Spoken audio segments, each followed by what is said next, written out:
Hi guys, I'm going to be reading out loud the document that you're supposed to be reading today for class. And it's 10:15 now. This will probably be posted by noon, so I'm sorry for the late post. I had a meeting earlier this morning, but I just wanted to do this for you. So read and highlight. You're going to find the central idea. You're going to highlight what the author's claim might be, and also highlight any new information you learned about the Civil War or about the characters, Lincoln, the North, the South, etc. from the Civil War. Also, a couple things to keep in mind. When they mention the Union, that's the North. When they say the Confederacy, that's the South. And the fancy word called secede means to separate or leave. So the Confederacy wanted to secede from the Union is basically the South wanted to leave the United States or wanted to separate from the North. But we're going to start reading, and I'm going to try to get through this pretty fast so that you guys don't have to listen to me talk too much. Okay, so starting in the first paragraph. So Lincoln refused to speak badly about the fugitive slave law publicly. He wrote to a friend, "I confess I hate to see the poor creatures hunted down, but I bite my lips to keep quiet." He opposed slavery, but could not see blacks as equal. So a constant theme in his approach was to free the slaves and send them back to Africa.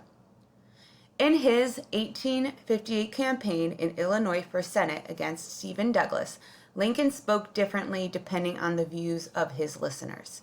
Speaking in the Northern Illinois in July in Chicago, he said, "Let us discard all this fighting about this race and that race and the other race being inferior. Let us discard all these things and unite as one people throughout the land until we shall once more stand up declaring that all men are created equal." 2 months later, in Southern Illinois, Lincoln told his audience, "I will say then that I am not nor ever have been in favor of bringing about any way the social and political equality of the whites and the black races." When Lincoln was elected, 7 southern states left the United States. Lincoln started fighting by trying to take back the military base at Fort Sumter. South Carolina and 4 more states seceded or left. The Confederacy, seceded or left. The Confederacy was formed and the Civil War was on. Lincoln's first inaugural address in March 1861 tried to keep peace with the Southern and the seceded states. "I have no purpose, directly or indirectly, to interfere with the institution of slavery in the states where it exists. I believe I have no lawful right to do so, and I have no inclination to do so." It was only as the war grew more bitter and desperation to win grew that Lincoln began to act against slavery. Lincoln moved towards what was popular and with his people. Anti-slavery became a popular reason to fight against the South as negative feelings increased. Racism in the North was part of life as slavery in the South, and it would take the war to shake both. New York blacks could not vote unless they owed $250 in property, a qualification not applied to whites. Frederick Douglass commented, "The Negro has been hidden away like their deformed children when company comes."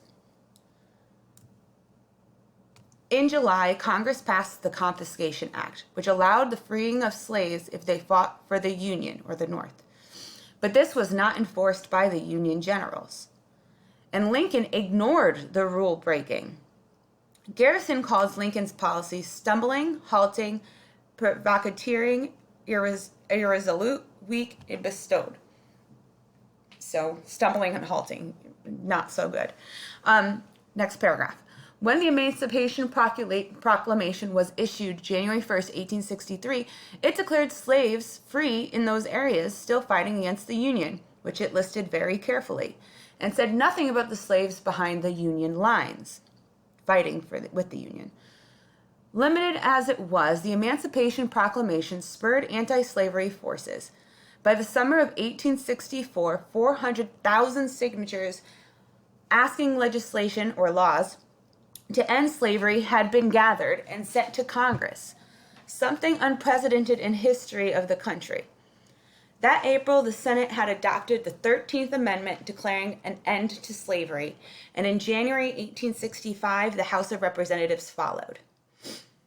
The Union Army was open to blacks, and the more blacks entered the war, the more it appeared a war for liberation.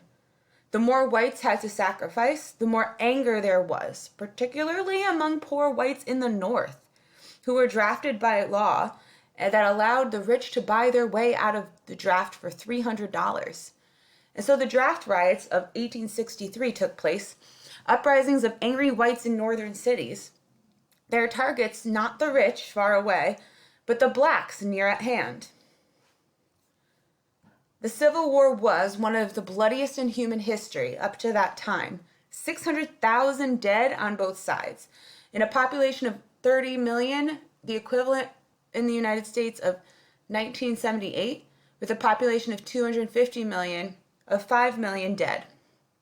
As battles became more intense, as the bodies piled up, as war fatigue grew, the existence of blacks in the South, 4 million of them, became more and more hindrance to the South, and more opportunity for the North. Du Bois, in Black Reconstruction, pointed this out. These slaves had enormous power in their hands, simply by stopping work. They could threaten the Confederacy with starvation. Either the South must take terms with its slaves, free them, use them to fight the North, and no longer treat them as property, or they could surrender to the North with the assumption that the North after the war must help defend slavery and as it had before. Most slaves either submitted nor rebelled. Most slaves neither submitted or rebelled. They continued to work, waiting to see what happened. When opportunity came, they left, often joining the Union Army. 200,000 blacks were in the Army and Navy, and 38,000 were killed. Historian James McPherson says, "Without their help, the North could not have won the war as soon as it did, and perhaps could not have won it at all." What happened to blacks in the Union Army and in the northern city during the war gave some hint of how limited the freedom would be, even with full victory over the Confederacy. Off-duty black soldiers were attacked in northern cities. In Zanesville, Ohio, in February 1864, where cries were heard to "kill the nigger." Black soldiers were used for the heaviest and dirtiest work, digging trenches, hauling logs and camion, loading ammunition, digging wells for white regiments. White privates received $13 a month. Negro privates received $10 a month.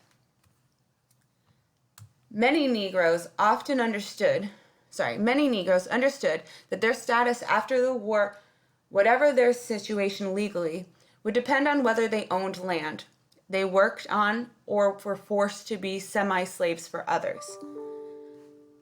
Abandoned plantations, however, were leased to former planters and to white men of the North. As one colored newspaper said, the slaves were made serfs and chained to the soil. Such was the boasted freedom acquired by the colored men at the hands of the Yankee. Some land was taken on grounds of taxes were late and sold at auction, but only a few blacks could afford to buy this. The American government had set out to fight the slave states in 1861, not to end slavery, but to keep the country together and to keep the country's market value and resources together. So the question that you have to answer is, what surprised you most? What did you learn that was new to you? And how might this change our perspective on the Civil War?